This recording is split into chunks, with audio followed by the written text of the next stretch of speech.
बिस्मिल्लाहिर्रहमानिर्रहीम अस्सलाम वालेकुम। आज हम स्टार्ट करने जा रहे हैं chapter number 9 from the book of class 10th। आज हम क्लास 10th की बुक का फर्स्ट चैप्टर डिस्कस करने जा रहे हैं जिसका नाम है केमिकल इक्विलिब्रियम। इस लेक्चर में हम इसका इंट्रोडक्शन डिस्कस करेंगे, हम इसके स्टूडेंट लर्निंग आउटकम्स डिस्कस करेंगे और इसकी फ़र्स्ट डेफिनेशंस डिस्कस करेंगे। फिर नेक्स्ट लेक्चर में हम इसको स्टार्ट करेंगे इंशाल्लाह। तो हम देखते हैं कि इसके स्टूडेंट लर्निंग आउटकम्स क्या हैं।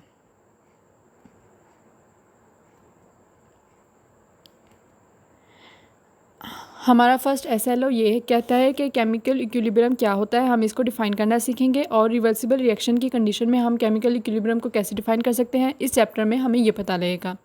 सेकंड एसएलओ क्या कहता है कि हमें इस चैप्टर में ये पता लगेगा कि फॉरवर्ड रिएक्शन कौन से होते हैं और रिवर्स या बैकवर्ड रिएक्शन कौन से होते हैं। थर्ड एसएलओ क्या कहता है कि हमें लॉ ऑफ मैस एक्शन के बारे में पता लगेगा कि वो क्या होता है, उसकी डेफिनेशन, और हम उसको ड्राइव करना सीखेंगे और उसको इस्तेमाल कैसे करना है हमें उसका भी पता चलेगा। फोर्थ एसएलओ हमें ये बता रहा है कि हम इक्विलिब्रियम कांस्टेंट के लिए एक्सप्रेशन को किस तरह से ड्राइव करेंगे और उसके यूनिट कैसे ड्राइव करेंगे।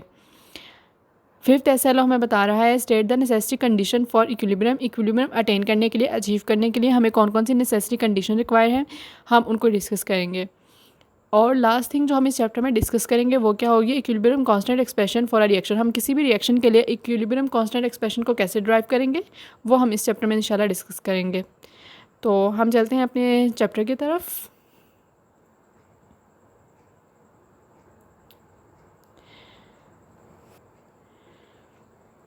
Generally, we presume that most chemical and physical changes proceed to completion. Normally हमें ये लगता है कि बहुत से केमिकल और फिज़िकल चेंजेस या रिएक्शन जो हमारे इर्द गिर्द हो रहे होते हैं वो कंप्लीशन को पहुंच जाते हैं, लेकिन ज़रूरी नहीं कि ऐसा हो। अब पहले हम ये डिस्कस कर लेते हैं कि केमिकल और फिज़िकल चेंजेस से क्या मुराद है। केमिकल चेंज ऐसा चेंज होता है जो अपनी इनिशियल स्टेट पे वापस पहुंच सकता है, वापस नहीं पहुंच सकता। जैसे कि हम एग को बॉयल करते हैं, वो कभी भी अपने वापस बॉइलिंग से पहले वाली स्टेज पे नहीं पहुंच सकता, एक बार बॉयल कर लिया तो कर लिया। और फिज़िकल चेंजेस कौन से होते हैं, फिज़िकल चेंजेस ऐसे चेंजेस होते हैं कि जिनको हम वापस उनकी इनिशियल स्टेट में ले जा सकते हैं। जैसे कि किसी भी बलून में हवा भरना या वाटर का एवेपोरेट, समंदर या दरियाओं से वाटर का एवेपोरेट होके बादलों में इकट्ठा होना और फिर कंडेंस होके बारिश की सूरत में हमें वापस मिलना, ये सब क्या है, फिज़िकल चेंजेस। तो अब वो ये बात कह रहे हैं कि हमें ये लगता है कि बहुत से केमिकल और फिज़िकल रिएक्शन जो है वो कंप्लीशन को पहुंच जाते हैं, लेकिन ज़रूरी नहीं कि ऐसा हो। A complete reaction is one in which all reactants have been converted into products. Complete reaction वो होता है कि जिसमें सारे रिएक्टेंट जो हैं वो प्रोडक्ट में कन्वर्ट हो चुके हैं। However, most chemical reaction do not go to completion because products react themselves to form reactant। हालांकि उन्होंने कहा कि ऐसा हर केस में नहीं होता, क्योंकि बहुत से केमिकल रिएक्शन में क्या होता है कि जो प्रोडक्ट बन रहा होता है वो खुद रिएक्ट करके वापस से रिएक्टेंट में जाना शुरू कर देता है।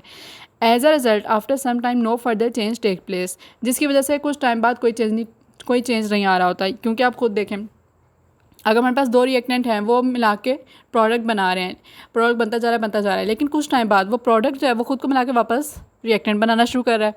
अब रिएक्टेंट प्रोडक्ट बना रहा है, प्रोडक्ट रिएक्टेंट बना रहा है, तो क्या उसमें कोई चेंज आएगा? प्रोडक्ट की जितनी कंसनट्रेशन थी उतनी की उतनी रहेगी, क्योंकि वो जैसे ही रिएक्टेंट प्रोडक्ट बनाता है वही प्रोडक्ट दोबारा से रिएक्टेंट में आ जाता है, तो उसकी कंसनट्रेशन पर कोई फ़र्क नहीं पड़ा। जितना प्रोडक्ट पहले था उतना ही बाद में रहेगा। Quantities of reactants and products remain unchange. Product और रिएक्टेंट की क्वांटिटीज़ अनचेंज रहती हैं and it seems that the reaction has stop, और ऐसा लगता है कि रिएक्शन रुक चुका है। In fact this reaction do not stop, लेकिन हकीकत में ऐसा नहीं है, ये रिएक्शन रुकते नहीं है। Rather they take place on both direction at equal rate and attain the equilibrium state. लेकिन इसकी जगह क्या होता है कि वो फॉरवर्ड एक साइड से भी, मतलब रिएक्टेंट भी अपना रिएक्शन बना के करके प्रोडक्ट में कन्वर्ट हो रहे हैं और प्रोडक्ट भी रिएक्ट करके रिएक्टेंट में कन्वर्ट हो रहे हैं, दोनों साइड से रिएक्शन हो रहा है, और वो क्या करते हैं, इक्विलिब्रियम अटेन कर लेते हैं। इक्विलिब्रियम क्या होता है ये हम इंशाल्लाह आगे डिस्कस करेंगे तो आपको क्लियर हो जाएगा। Such reactions are called reversible reaction. Reverse का क्या होता है, किसी भी चीज़ का बैक आ जाना।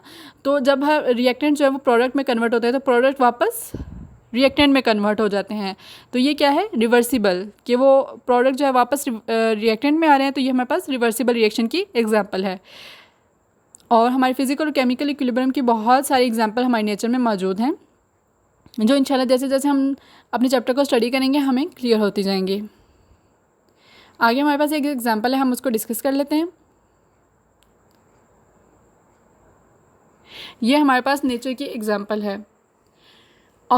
हमारे ट्री जो हैं हमें ऑक्सीजन प्रोवाइड करते हैं, वो ऑक्सीजन हम सांस लेने के लिए, ब्रीथिंग के लिए यूज़ करते हैं, और इन टर्न कार्बन डाइऑक्साइड को रिलीज़ करते हैं। वो कार्बन डाइऑक्साइड प्लांट्स जो हैं वो गेन करते हैं और उसे किसके लिए यूज़ करते हैं? फोटोसिंथेसिस के लिए, ग्लूकोज की ब्रेकडाउन के लिए, अपनी फूड के लिए। वो फूड बनाते हैं, फिर उससे ऑक्सीजन रिलीज़ करते हैं, वो फिर हम लेते हैं, और फिर हम कार्बन डाइऑक्साइड को रिलीज़ करते हैं, और फिर वो प्लांट्स गेन करते हैं। ये साइकिल इसी तरह से चलता रहता है। तो ये क्या हो रहा है? ये एक रिवर्सिबल रिएक्शन की एग्जाम्पल है जो हमारे नेचर में एग्जिस्ट कर रही है।